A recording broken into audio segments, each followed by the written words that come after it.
নমস্কার, আমি অনুসুয়া দে বর্ধমান বিশ্ববিদ্যালয়ের কালনা কলেজের অন্তর্গত বিএড বিভাগের চতুর্থ সেমিস্টারের ছাত্রী।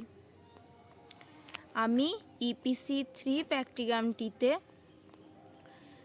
চতুর্ভুজের ধারণা অধ্যায়ের বিভিন্ন ধরনের চতুর্ভুজ উপএককটি নির্বাচন করেছি। প্রথমে আমরা চতুর্ভুজের ধারণা সম্পর্কে জেনে নেব।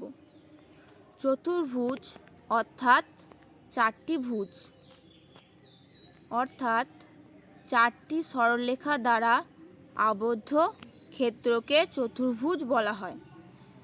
দেখো স্ক্রিনের ডান দিকে যে 6টি চতুর্ভুজের ছবি দেওয়া রয়েছে, প্রত্যেকটি ছবিতে দেখো প্রত্যেকটি ছবি চারটি সরলরেখা দ্বারা গঠিত।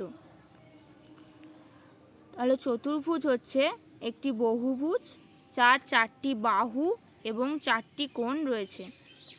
প্রত্যেকটি ছবিতেই দেখো প্রত্যেকটি চতুর্ভুজ চারটি বাহু এবং চারটি কোণ দ্বারা গঠিত।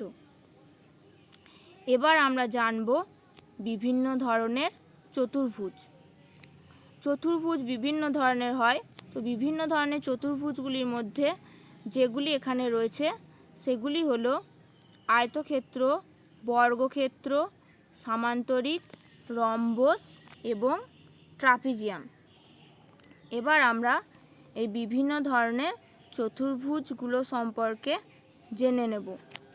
বিভিন্ন ধরনের চতুর্ভুজের মধ্যে প্রথমে রয়েছে কি না, প্রথমে রয়েছে আয়তক্ষেত্র। এবার আমরা আয়তক্ষেত্রের সংজ্ঞা জেনে নেব। তো আয়তক্ষেত্র কাকে বলে না, যে চতুর্ভুজের বিপরীত বাহুগুলি সমান ও সমান্তরাল এবং যার প্রতিটি কোণ এক সমকোণ বা 90 ডিগ্রি তাকে আয়তক্ষেত্র বলে। দেখো স্ক্রিনে একটা ডান দিকে যে ছবিটা রয়েছে, ছবিটিতে ABDC হলো একটি আয়তক্ষেত্র। এই আয়তক্ষেত্রের AB ও CD হলো বিপরীত বাহু।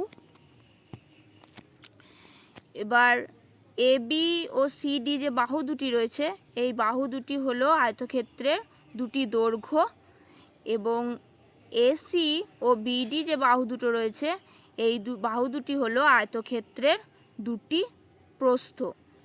আর যে কোণ চারটে রয়েছে প্রত্যেকটি কোণই হলো 90 ডিগ্রি বা এক সমকোণ। এবার আসছে বর্গক্ষেত্র। বর্গক্ষেত্রের সংজ্ঞায় কি রয়েছে না, বর্গক্ষেত্র হলো একটি চতুর্ভুজ যার চারটি বাহু সমান এবং চারটি কোণ সমকোণ। দেখো যে স্ক্রিনে যে ছবিটা রয়েছে সেই ছবিটিতে যে বাহুর দৈর্ঘ্যগুলো রয়েছে প্রত্যেকটি বাহুর দৈর্ঘ্যই হচ্ছে সমান, অর্থাৎ প্রত্যেকটি বাহুর দৈর্ঘ্য হলো একে আমরা বাহুর দৈর্ঘ্য বলছি এবং প্রত্যেকটি বাহুর দৈর্ঘ্যের মান হলো সমান। আর কি বলা হয়েছে, চারটি কোণ সমকোণ, অর্থাৎ এই যে বর্গক্ষেত্রের চিত্রটি রয়েছে সেই চিত্রটিতে প্রত্যেকটি কোণ রয়েছে সমকোণ। এবার আমরা জানব সামান্তরিক। সামান্তরিক কাকে বলে না, যে চতুর্ভুজের বিপরীত বাহুগুলি পরস্পর সমান্তরাল তাদের সামান্তরিক বলে।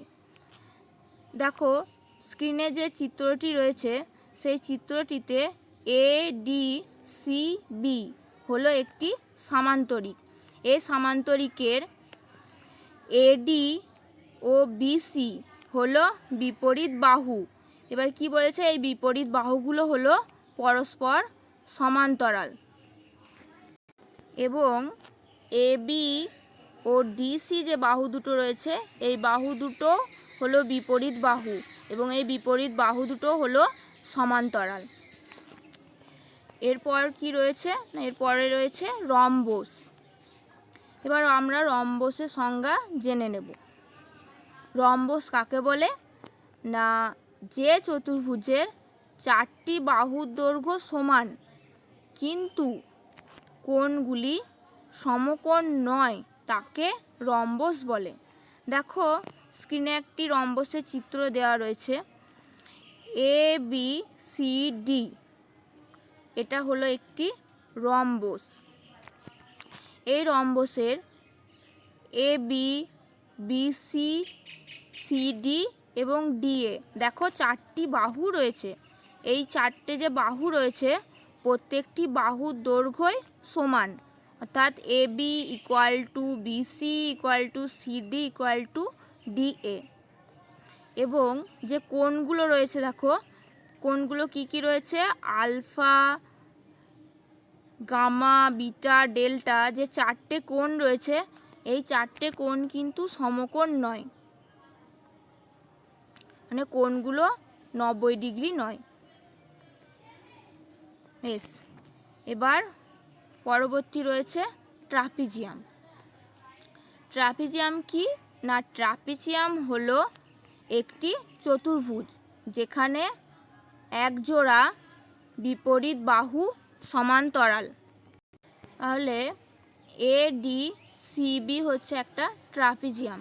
এই ট্রাপিজিয়ামটার দেখো AD এবং BC যে বাহু রয়েছে এই বাহু দুটো হচ্ছে সমান্তরাল। আর ট্রাপিজিয়ামের সংজ্ঞায় আমরা কি পড়লাম না, একজোড়া বিপরীত বাহু সমান্তরাল, অর্থাৎ এই AD এবং BC যে বাহু দুটো রয়েছে এই বাহু দুটো হলো সমান্তরাল। এবং AB ও DC যে বাহু দুটো রয়েছে এই বাহু দুটি কিন্তু সমান্তরাল নয়, শুধুমাত্র AD এবং BC বাহু দুটোই হলো সমান্তরাল। তো পরবর্তী ভিডিওতে চতুর্ভুজ সম্পর্কে আমরা আরও অনেক কিছু জানব। আমার এই ভিডিওটি এখানেই শেষ হলো। Thank you.